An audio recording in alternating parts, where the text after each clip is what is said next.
আসসালামু আলাইকুম। Outsourcing tutorial চ্যানেলের পক্ষ থেকে আমি ওয়েব ডেভেলপার আব্দুল হান্নান। জাভাস্ক্রিপ্টের সেকেন্ড পার্টে আপনাকে স্বাগতম। তো আমরা গত ফার্স্ট পার্টে ভেরিয়েবলের শ্রেণী সম্পর্কে অর্থাৎ ভেরিয়েবল কয় ধরনের ভেরিয়েবল আছে সে সম্পর্কে হালকা কিছু ধারণা দেওয়ার চেষ্টা করেছি। তো আজকে ডিফারেন্স কিছু ভেরিয়েবল দিয়েই ধারণা দেওয়া হবে, বাট হালকা ডিফারেন্স কিছু নিয়ে আলোচনা করব। যারা এই ভিডিওতে নতুন তাদের সাজেস্ট করব ফার্স্ট পার্টটা দেখে আসতে, এবং যারা এই চ্যানেলেই নতুন প্লিজ সাবস্ক্রাইব মাই চ্যানেল এবং পাশে থাকা নোটিফিকেশন বেল আইকনটাও অন করে দিবেন, যেন কোনো ভিডিও পাবলিশ করলে ফার্স্ট নোটিফিকেশনটা আপনি পেতে পারেন। So get started. আমরা এগুলোকে রাখতেও পারি এবং কেটেও দিতে পারি। তো আমরা এগুলোকে কেটেই দিচ্ছি, কেটে দিলাম। তো আমরা প্রথমে একটা ভেরিয়েবল লিখবো। সো ভেরিয়েবলটা অ্যাডভান্স ভাবেও লেখা যায়। সো আমরা সেটা আরো 2-4টা ভিডিও পরে শিখবো। প্রথম আমরা ভেরিয়েবলকে বার দিয়ে ডিক্লেয়ার করা শিখবো। যেহেতু আমরা একেবারে নতুন থেকে শুরু করেছি, সেহেতু আমরা জাভাস্ক্রিপ্টের খুঁটিনাটি সহ শেখার চেষ্টা করব। আমি প্রথমেই অ্যাডভান্স থেকে শুরু করতে পারতাম, কিন্তু প্রথমে অ্যাডভান্স থেকে শুরু করলে সেটা আসলে অরিজিনাল শিক্ষা হলো না, অর্থাৎ অরিজিনাল লার্নিং হলো না। অরিজিনাল লার্নিং করতে হলে আপনাকে যে কোনো বিষয়ে সেটা শুরু থেকে শিখতে হবে। যেমন অনেকেই ছোট অবস্থায় যখন সাইকেল চালানো শিখছেন, তখন সেই সাইকেলের প্রথমেই আপনি আগে উপর থেকে চালানো শেখেননি। হয়তোবা আপনি অনেকেই শিখতে পারেন, বাট আমরা যখন শিখেছি তখন প্রথম সাইকেলের নিচ থেকে চালানো শিখেছি, তারপরে ধাপে ধাপে উপরে উঠে চালানো শিখেছি। সো এই জাভাস্ক্রিপ্টেও যেহেতু আমরা নতুন এখন, তো আমরা এখন ভেরিয়েবলকে বার দিয়ে ডিক্লেয়ার করা প্রথমে শিখবো। তারপরে আর 2-4টা ভিডিওর পরে আপনারা জানতে পারবেন যে অ্যাডভান্স ভাবে আর 2টা ভাবে লেখা যায়, সেটা তখন শেখা যাবে। সো আমরা এখানে প্রথম ভেরিয়েবল দিব, তারপর একটা ভেরিয়েবল নেম দিব। আমি এখানে ভেরিয়েবল নেম দিচ্ছি প্রমিস এবং ইকুয়াল সাইন, দেন স্ট্রিং লিখবো। যেহেতু কোটেশন দিতে হবে, সেটা সিঙ্গেল কোটেশন হোক আর ডাবল কোটেশন হোক। তো আমরা একটা প্যারাগ্রাফ লিখবো। তো প্যারাগ্রাফের জন্য আমরা HTML ফাইল আমি একটা ওপেন করে রেখেছি, সেখানে আমি কিছু প্যারাগ্রাফ লিখে তারপর এখানে পেস্ট করব। সো আপনারা বলতে পারেন যে এখানে লিখলেও তো হয়। সো আমি একটা 50 ওয়ার্ডের প্যারাগ্রাফ লিখবো, ওখানে লিখতে গেলে আমার একটু টাইম লাগবে। সো আমি সেজন্য HTML ফাইলে লিখবো শর্টকাটে ওয়েতে। আমি এখানে পি দিয়ে রাইট অ্যাঙ্গেল ব্র্যাকেট দিয়ে লরেম দিলে আমি কত ওয়ার্ডের প্যারাগ্রাফ চাচ্ছি, আমি 50 ওয়ার্ডের প্যারাগ্রাফ চাচ্ছি, তো ইন্টারফেস করলেই 50 ওয়ার্ডের প্যারাগ্রাফ দিয়ে দিবে। সো এটাকে কপি করব, কপি করে আমাদের জেএস ফাইলে আসবো, কোটেশনের মধ্যে পেস্ট করে দিব। তো এখানে একটা সেমিকোলন দিয়ে দিব। এটাকে আউটপুট দেখতে হলে এখন আমাদের কনসোল লক করতে হবে। যেহেতু আমরা এখন ওয়েবসাইটে অ্যাপ্লাই করতেছি না, সো আমরা আউটপুটটা টার্মিনালের মধ্যেই দেখব। টার্মিনালের মধ্যে দেখতে হলে আমাদের কনসোল লক করতে হবে এবং এর মধ্যে দিয়ে দিব ভেরিয়েবল নেম। ভেরিয়েবল নেম দিয়েছি প্রমিস, তো একটা সেমিকোলন দিয়ে দিব। তো আরেকটা কথা বলে নেই, এই বার, ভেরিয়েবল, এরপরে আরো 2টা আছে যেমন কনস, লেট। তো এগুলো হলো জাভাস্ক্রিপ্ট কিওয়ার্ড। তো জাভাস্ক্রিপ্ট কিওয়ার্ড আপনি এক নজরে গুগলে গিয়ে দেখতে পারেন। যেমন আমি আপনাদেরকে একটু দেখাই দিচ্ছি, জেনে রাখা ভালো, এক নজর দেখে রাখবেন যাতে এই সম্বন্ধে আলোচনা করলে আপনি তাড়াতাড়ি ক্যাচ করতে পারেন। সো গুগলে যাবেন, গুগলে গিয়ে লিখবেন জাভাস্ক্রিপ্ট কিওয়ার্ড। কিওয়ার্ড লিখলেই চলে আসবে। ES6 চলে, বাট এই লিঙ্কে আমি ক্লিক করছি যেহেতু আমরা কিওয়ার্ড সম্বন্ধে জানতে চাইতেছি। তো আমি এখানে ক্লিক করছি। তো নিচের দিকে আসবেন, অনেক কিওয়ার্ড আছে, আপনি এক নজরে দেখে নিবেন। তাহলে আমি যখন আলোচনা করব সব কিওয়ার্ড নিয়েই কাজ হবে, বাট আপনি যদি এখন একটু দেখে রাখেন তাহলে আপনার উপকারে আসবে কি, যখন এই সম্বন্ধে আলোচনা হবে আপনি তাড়াতাড়ি ক্যাচ করতে পারবেন। ওকে, তাহলে আপনারা একবার দেখে নিবেন। এখন আমরা মূল কাজে যাব, কেটে দিচ্ছি। এখন এই প্যারাগ্রাফটা লেখার উদ্দেশ্য হলো আপনার ওয়েবসাইটে, সেটা হোক ব্লগ ওয়েবসাইট অথবা কোনো ই-কমার্স ওয়েবসাইট, তো আপনি কোনো সাবজেক্টের কন্টেন্টকে আপার কেস করতে চাইতেছেন, আবার অন্য একটা সাবজেক্টের কন্টেন্ট গুলো লোয়ার কেস করতে চাইতেছেন। তো সেটা কিভাবে করবেন আমি সেই জিনিসটি আপনাদেরকে এখন দেখাবো। আরো অন্যভাবেও করা যায়, কিন্তু জাভাস্ক্রিপ্টে কিভাবে করবেন, যেহেতু আমরা শুরু থেকে শিখতেছি, সো আমরা খুঁটিনাটি সবই শিখব। এখানে প্রমিস দিছি, প্রমিসের পরে একটা ডট দিবেন। আমরা এর আগে শিখেছি যে যখন মাল্টি ভেরিয়েবলকে আমরা আউটপুট দেখতে যাই তখন একটা কমা দিতে হয়, কিন্তু এটাকে আমরা ডট দিব। ডট দিয়ে যদি লিখি টু, তাহলে আমি যেহেতু ভিজুয়াল স্টুডিও কোড ইউজ করি, সো টু লেখার সাথে সাথে আমাকে সাজেস্ট করছে যে আমি কি লিখতে চাচ্ছি। তো এখানে আমি টু আপার কেস সিলেক্ট করে দিব।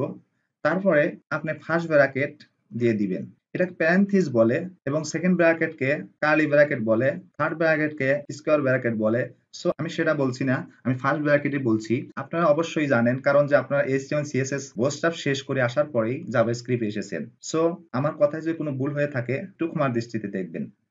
ওকে, এখন যে আমরা আউটপুট দেখি, আউটপুট দেখার জন্য আমরা ফার্স্ট পার্টেও দেখেছিলাম টার্মিনালে যাব, টার্মিনালে গিয়ে নিউ টার্মিনাল, এবং এখান থেকে যদি না যেতে চান আপনি ভিউতে ক্লিক করবেন, নিচে আসলে টার্মিনাল লেখা আছে, এখানে ক্লিক করলেও টার্মিনাল চলে আসবে। সো আমরা এখানে প্রথম নোড লিখব, তারপরে ফাইল নেম লিখব .js, তারপর ইন্টারফেস করব।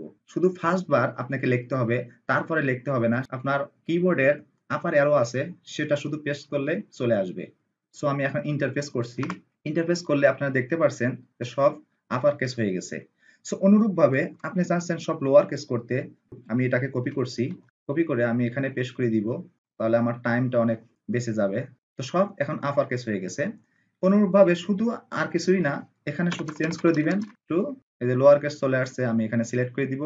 এখন যে আউটপুট দেখি, শুধু কিবোর্ডের আপার অ্যারোটা ক্লিক করলে চলে আসবে, না আসলে ম্যানুয়ালি লিখবেন। সো ইন্টারফেস করব, দেখতে পাচ্ছেন সব লোয়ার কেস হয়ে গেছে। আমি এখানে দিয়েছি আপার কেস, সব লোয়ার কেস আউটপুট দিয়েছে। তো আরেকটা জিনিস, এটা কম ইউজ হবে, বাট ইউজ হবে যখন আমরা ওয়েবসাইট ফাংশনাইজ করব, ইউজ হবে, বাট সেটা হয়তো পার্সেন্টেজ কম।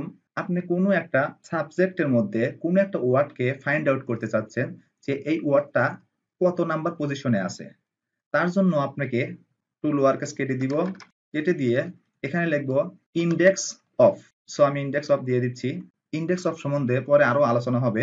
সো এখন শুধু জেনে রাখেন, ইন্ডেক্স অফ হলো কোনো এক সাবজেক্টের কন্টেন্টের মধ্যে থেকে কোনো একটা ওয়ার্ডকে ফাইন্ড আউট করার জন্য ইউজ করা হয়। শুধু এতটুকু এখন মনে রাখেন, পরে আরো জানতে পারবেন। সো এর মধ্যে লিখে দিব, এর আগে দেখেছেন যে আমি এটাকে ফাঁকা রেখেছি, এটাও পরে জানতে পারবেন।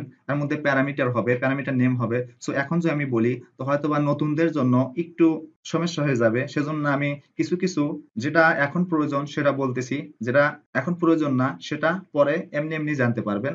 সো তখন সিচুয়েশন অনুযায়ী বলা হবে।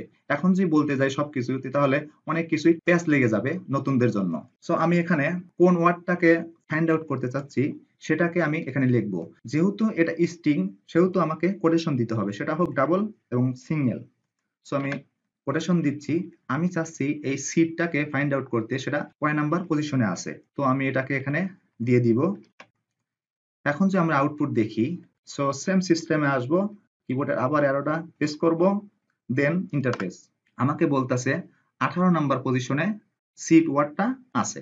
তো আমরা যে এখন কাউন্ট করতে যাই যে 18 নাম্বার পজিশন কিভাবে হলো। তো সো পজিশন শুরু হয় 0 থেকে, তো আপনারা কাউন্ট করা শুরু করেন। তো এখানে 0, এল কে ধরেন 0, 1 2 3 4 5, এবং এই হোয়াইট স্পেস যেটা ফাঁকা স্পেস, শুধু জাভাস্ক্রিপ্টে না প্রোগ্রামিং ল্যাঙ্গুয়েজে ফাঁকা স্পেসটাকে একটা কাউন্ট হিসাবে ধরা হয়। সো ফাঁকা স্পেসটাকে আমরা কাউন্ট করব 5 6 7 8 9 10 11 12 13 14 15 16 17 এন্ড সিট আছে 18। সো আপনারা বুঝতে পারলেন কিভাবে আপনারা ফাইন্ড আউট করবেন। দেন আপনারা চাচ্ছেন যে আমি কোনো একটা ওয়ার্ডের পর থেকে আমি আলাদা করে ফেলবো। এই এখানে 50 ওয়ার্ডের প্যারাগ্রাফ আছে, আপনি চাচ্ছেন যে কোনো একটা ওয়ার্ডের পর থেকে দুটা ভাগ হয়ে যাবে। ভাগ করার জন্য আপনারা এখানে লিখতে হবে স্প্লিট। তো স্প্লিট অর্থ জানেন যে ভাগ করা। তো এখানে কোন ওয়ার্ডের পরে ভাগ করতে চাচ্ছেন সেটা এখানে দিয়ে দিবেন। সো আমি সিটি রাখছি। ওকে, এখন যে আমরা আউটপুট দেখি, সেম কিবোর্ডের আপার অ্যারো প্রেস করে ইন্টারফেস করলাম, দেখতে পাচ্ছেন সিটের আগের যে ওয়ার্ডগুলো আছে সেগুলো আলাদা হয়ে গেছে, এবং সিটের পরে যে ওয়ার্ডগুলো আছে সেগুলো নিচে চলে আসছে। এবং আপনি চাচ্ছেন প্রত্যেকটা এই ফাঁকা যে স্পেসগুলো আছে, আমি প্রত্যেকটা ওয়ার্ডটাকে আমি ডিফারেন্স করতে চাই। তার জন্য ডিফারেন্স কিছুই করতে হবে না, শুধু সিটটাকে কেটে দিবেন, কেটে দিয়ে কোটেশনকে একটা স্পেস দিয়ে দিবেন। স্পেস দিলে কিন্তু এটা এমটি না, এটার মধ্যে একটা ভ্যালু আছে। সো এটা যদি আমি এভাবে দেই, এটা হলো এমটি স্ট্রিং। সো আপনি একটা স্পেস দিলে এটা হবে হোয়াইট স্ট্রিং, এর মধ্যে ভ্যালু আছে। সো এখন যে আমরা আউটপুট দেখি, সেম প্রসেসে করলাম, ইন্টারফেস করলাম, দেখতে পাচ্ছেন সব ওয়ার্ডকে ডিফারেন্স করে ভাগ করে আমাদেরকে আউটপুট দেখাইছে। অনুরূপভাবে আপনি চাচ্ছেন যে প্রত্যেকটা ওয়ার্ডের মধ্যে যে লেটার আছে, আমি লেটারকে সব ডিফারেন্স করে ফেলবো, সব আলাদা করে ফেলবো, 1 বাই 1 লেটার আসবে। তার জন্য কিছুই করতে হবে না, শুধু এই ভয়েড স্ট্রিংটা আছে আপনি এমটি স্ট্রিং করে দিবেন। সো এই ভয়েড স্ট্রিংকে কেটে দিবেন, এটা হলো এমটি স্ট্রিং। সো এখন যে আমরা সেম সিস্টেমে আউটপুট দেখি, ইন্টারফেস করি, তো দেখতে পাচ্ছেন সব লেটারকে ডিফারেন্স করে তারপর আমাদেরকে আউটপুট দিয়েছে। এখানে নিচে দেখতে পাচ্ছেন যে 243 মোর আইটেম আছে এখানে নিচে আরো। তো সো এভাবেই আপনারা ডিফারেন্স করতে পারবেন। সেটা আপনি ওয়ার্ডকেও ডিফারেন্স করতে পারেন, একটা সেন্টেন্স বাই সেন্টেন্স ডিফারেন্স করতে পারেন, অথবা আপনি যে কোনো লেটারকেও ডিফারেন্স করতে পারেন। সো এটা গেল, আমরা এটাকে এখন কেটে দিব। কিছু ম্যাথমেটিক্স সম্বন্ধে জানবো, সেটা যোগ বিয়োগ গুণন ভাগ এবং ভাগশেষ। তো তার জন্য আমরা এটাকে কেটে দিব, এটাও কেটে দিচ্ছি, এটাকেও কেটে দিচ্ছি। এখন আমরা যেহেতু বার দিয়ে বর্তমান ভেরিয়েবল ডিক্লেয়ার করতেছি, সো আমরা আবার বার লিখবো। বার লিখে আমরা এখানে দিব নাম্বার, যেহেতু নাম্বার দিব, নাম্বার ইকুয়াল সাইন, দেন আমি 35 দিলাম, দেওয়ার পরে সেমিকোলন দিলাম, দিয়ে আমি ইন্টারফেস করলাম, নিচে আসলো আর একটা ভেরিয়েবল দিব, বার নাম্বার 1 দিব, এটা দিয়ে ইকুয়াল সাইন, দেন একটা সংখ্যা দিলাম 25 দিলাম এখানে, সেমিকোলন। এখন এই দুটাকে আমরা যোগ করব। যোগ করার জন্য আমাদের এর আগে দেখেছি যে এর পরে আমরা কনসোল লগ দিয়েছি, কনসোল লগ দিয়ে তার মধ্যে নেম 1 কমা দিয়ে নেম 2 দিয়েছি, আমরা আউটপুট দেখতে পারছি।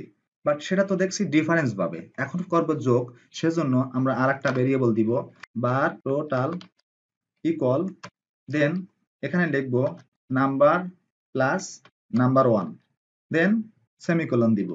এখন আমরা কনসোল লগ দিব, কনসোল লগ ফার্স্ট ব্র্যাকেটের মধ্যে আমরা টোটালকে শুধু ডিক্লেয়ার করে দিব, টোটাল, দেন সেমিকোলন দিয়ে দিব। এই কনসোল লগের মধ্যে অনলি টোটাল দিলাম, এর কারণ হলো এই টোটালের আন্ডারে ওই দুটা ভেরিয়েবল আছে, ওই দুটা ভেরিয়েবল হলো নাম্বার 1 প্লাস নাম্বার আমি দিয়েছি, সেজন্য শুধু টোটালকে আমি এই ডিক্লেয়ার করে দিলাম। সো টার্মিনাল আবার ওপেন করব, ওপেন করে আমরা যখন আউটপুট দেখতে যাই, আমরা প্রথম যেহেতু আমরা নিউ টার্মিনালটা আবার ওপেন করলাম, সো এখানে লিখে দিব note hello dot JS, interface করব, আমাকে আউট দিয়েছে 60। তো এখন আমরা করব মাইনাস। তো মাইনাস করার জন্য তেমন কিছুই করতে হবে না, শুধু প্লাসকে মাইনাস চিহ্ন আমরা দিয়ে দিব, দিয়ে এখানে আউটপুট দেখব, চলে আসছে 10। 35 থেকে 25 বাদ দিলে 10 থাকে। তারপরে যোগ বিয়োগের পরে আসে হলো গুণন। লেখাপড়া যখন করেছি তখন শিখেছি গুণন চিহ্ন হলো একটা ক্রস চিহ্নর মতো, সেটাকে গুণন, কিন্তু প্রোগ্রামের ভাষায় সেই ক্রস চিহ্নকে গুণন বলে না, স্টার চিহ্নকে গুণন বলে। সো এখানে স্টার চিহ্ন দিব, স্টার চিহ্ন দিয়ে আমরা যে এখন আউটপুট দেখি, সেম সিস্টেমে আমি শর্টকাট ওয়েতে করছি, কিবোর্ডের আপার অ্যারো প্রেস করে ইন্টারপ্রেস করলাম, দেখতে পাচ্ছেন আমাকে গুণন করে আউটপুট দিয়েছে। তো অনুরূপ ভাবে আমরা ভাগ দেখব। ভাগ হলো স্টুডেন্ট লাইফে আমরা ভাগ হিসাবে দেখেছি হরিজন্টাল ভাবে একটা টান দিয়ে উপরে একটা ফোঁটা নিচে একটা ফোঁটা দিয়েছি, এটাই হলো ভাগ। এখন আমরা ভাগ করব, আমরা ফরওয়ার্ড স্ল্যাশটা ইউজ করব। দুই ধরনের স্ল্যাশ আছে, একটা হলো ব্যাকওয়ার্ড স্ল্যাশ, একটা হলো ফরওয়ার্ড স্ল্যাশ। তো এটা হলো ব্যাকওয়ার্ড স্ল্যাশ আর এই স্ল্যাশটা হলো ফরওয়ার্ড স্ল্যাশ। সো যখন আমরা ভাগ করব আমরা ফরওয়ার্ড স্ল্যাশটা ইউজ করব। এখন যে আমরা আউটপুট দেখি, তো সেম সিস্টেমে আমি ইন্টারপ্রেস করলাম, দেখতে পাচ্ছেন 1.4 ভাগ করে আমাকে 1.4 দিয়েছে। আমরা যোগ শিখলাম, বিয়োগ শিখলাম, গুণন শিখলাম, ভাগ শিখলাম। তো এখন আরেকটা জিনিস থেকে যায়, সেটা হলো ভাগশেষ। এই ভাগশেষটা দিতে হয় পার্সেন্টেজ দিয়ে। এখানে যে পার্সেন্টেজ লিখি, ভাগশেষ আপনারা জানেন, তারপর আমি বলে নিচ্ছি। ভাগশেষ হলো ভাগ করার পরে আপনার যেটা অবশিষ্ট থাকে সেটাই হলো ভাগশেষ। যেমন আমার 5টা বন্ধু, আমার কাছে আছে 11 টাকা, তো আমি 5টা বন্ধুকে 2 টাকা 2 টাকা করে দিলে যাবে 10 টাকা, আমার থাকলো মাত্র 1 টাকা, সেই 1 টাকাই হলো ভাগশেষ। সো এই ভাগশেষ ডিক্লেয়ার করা হয় পার্সেন্ট দিয়ে। তো পার্সেন্ট দেওয়ার পরে আমি এখানে যদি সেম আউটপুট দেখি, কিবোর্ডের আবার অ্যারো প্রেস করে ইন্টারফেস করলাম, তো দেখতে পাচ্ছেন ভাগশেষ আমাকে 10 দিয়েছে। তো 25 জনের মধ্যে ভাগ হয়ে 10 এক্সট্রা হয়েছে, সেই এক্সট্রাটা আমাকে এখানে আউটপুট ভাগশেষ হিসেবে আউটপুট দিয়েছে। সো গাইস, এ পর্যন্ত কয়েকটা জিনিসের হালকা কিছু ধারণা দেওয়ার চেষ্টা করেছি। 1 নাম্বার হলো আমরা যে ভেরিয়েবলটা লিখতেছি যে বার দিয়ে, এটা হলো জাভাস্ক্রিপ্ট কিওয়ার্ড। সেটা অবশ্যই গুগলে গিয়ে আপনারা এক নজর দেখে নিবেন, অনেক ধরনের কিওয়ার্ড আছে, এক নজর দেখে রেখে দিবেন। পরবর্তীতে অনেক ইউজ হবে, অনেক ধরনের কিওয়ার্ড আছে, সব ইউজ হবে, সবই জানতে পারবেন, শুধু এক নজর দেখে রাখবেন। দ্বিতীয়ত জেনেছি একটা প্যারাগ্রাফকে আমরা চাইলে আপার কেস করতে পারি, চাইলে লোয়ার কেস করতে পারি, এবং চাইলে কোনো ওয়ার্ডকে আলাদা করে দিতে পারি, আবার চাইলে প্রত্যেকটা লেটারকে ভাগ করতে পারি। এবং লাস্টে শিখলাম যে কিভাবে যোগ বিয়োগ গুণন ভাগ এবং ভাগশেষ বের করতে হয়। সো আমার এই শিখানোর মাঝে অথবা বোঝানোর মাঝে আপনাদের কোনো যদি প্রবলেম হয় অবশ্যই গ্রুপে অ্যাড হতে পারেন, এবং এই ভিডিওর ডিসক্রিপশন বক্সে লিংক দেওয়া থাকবে, এবং গ্রুপের নাম হলো ওয়েব ডেভেলপার আব্দুল হান্নান, একবারে নতুন গ্রুপ। তো আর একটা মেইন কথা হলো, আমার কথা আপনারা বুঝতে পারতেছেন কিনা, আমি আপনাদেরকে একটু হলেও বুঝাতে পারতেছি কিনা, প্লিজ এটা কমেন্ট সেকশনে একটু জানায় দিবেন। কারণ আপনি যখন জানাইবেন তখন আমি যদি ভুল হয় সেটা আমি সংশোধন করার চেষ্টা করব, আর যদি আমি আপনাদের বুঝাতে সক্ষম হই তাহলে উৎসাহিত হব।